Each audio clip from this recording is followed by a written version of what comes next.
What's up, YouTube? So, alright, I have this bass here. It's an Ibanez Challenger bass. It's pretty much a Fender P-bass copy, exact copy, and which I'll get to in a second. But I've had this for a couple years now. It's just been sitting like this. No bridge, no strings, only a volume pot, no tone, jacked up pick guard. And I've needed a bass recently, so what I plan to do is just, for right now, get this into working order. So just making sure that these still work, from what I remember. I'm just going to get new pots, so I'm going to have a tone and volume, and then move the input jack down here. On Craigslist today, actually, I got this P-bass pick guard, bridge, and knobs and screws and everything. Got it for 35 bucks. Can get this bridge cost 35 bucks brand new anyway, so for all that, pretty good deal. Just some simple bass strings. I just want to get it working order, like I said, just so I can see how it sounds, and then maybe eventually later on start getting proper upgrades for it. Only thing is, the original bridge for this was a little bit longer than the P-bass bridge, so these holes right here match up, as you can see. But there's also like this little lip right here that also has two more screw holes, but I think this should be fine for now. Those 5 screws, and then the tension on the string should be fine. So let's go ahead and start taking this thing apart, cleaning it up. I'm gonna start cleaning the fretboard. It's all grimy, getting all the frets nice and shiny again. Probably polishing these up, but like I said, right now I just want to get a working order and see how it sounds. Alright, so I want to take out all the components. Here's all the screws and the pickups and the pot and the input, which I'm going to get rid of and just put in different ones that I have. These are the standard pots. So this is the pick guard I was talking about. So if you just take this off, put on the P-bass one, everything matches up, the holes line up pretty nicely. There we go. The holes line up all the way across the board. There's a couple differences though, which isn't really a problem. Just going to put this over so you can see the differences. So pretty much overlaps perfectly, except for the truss rod access is covered up, which I can just grind that off. And also the pickups I found were slightly bigger in this bass than the P-bass pickups. So like I said it before, it isn't really that big of a deal. Just gonna go ahead and... Alright, so these pickups fit in here, square-wise. It's a pretty tight fit, but what's too long is the backside. This side right here, little where the screws go in to secure it, is too wide. So I just have to take a file and file it inside this way, and it should be fine. It's for both pickups. So let's go ahead and do that, get these pickups situated, and then we can clean it up and then rewire it. I'm going to keep the old grounding wire, make it simple. It's down here. I'm going to get rid of the input jack we're new in, get rid of the single pot, put 2 pots in, one for volume, for tone.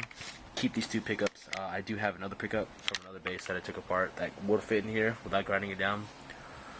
But I want to kind of keep this bass as much as original as possible, even though I already took up the pick guard and stuff, but pickups and neck and everything else wise would be original.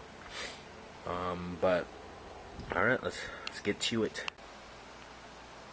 Alright, so this is after our first initial pass of cleaning. It's already 100% better. Well, I shouldn't say 100%, but it's tremendously better. I don't know if you can see this on the camera, but you can see the difference between the paint exposed, not exposed underneath the pick guard. Just a little darker shade here. Fretboard is actually where more of the improvement came from.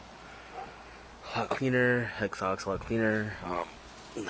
It's not the not in the best shape, but you know, it's seen some days. I think for right now, this is all I'm gonna do. This stuff is a little caked on. I just take a little bit more elbow grease and a little bit more polish, get that off. For right now, I'm just gonna get everything soldered up, all the electronics, so it'll work, and then from there decide if I want to go any further, making it look nicer. But if it plays well, then we'll see what happens. Alright, so the pick guard is just dry fitted on. Just want to make sure the holes did line up. I just put 4 screws in the outermost corners. Here, here, here, and there. The holes do line up, except for this one, but this is where the thumb rest goes on. I just have to drill holes. I'm just going to use the other pick guard as a template to drill the holes. These ones down here are a little off, just these two. But everything else is pretty much on, so good to go. Alright, so I have everything fitted on. The bridge is on, strings are on. I got the pickets filed down this part right here. They fit in, still pretty snugly, but better than being loose. These pots I might end up replacing with newer ones down the line. They're kind of old and they don't really, they scratch a little bit when you turn the knobs. This input jack's actually new, so it's good. Clean the fretboard again more. See, clean the fret wires a little more. It sounds good.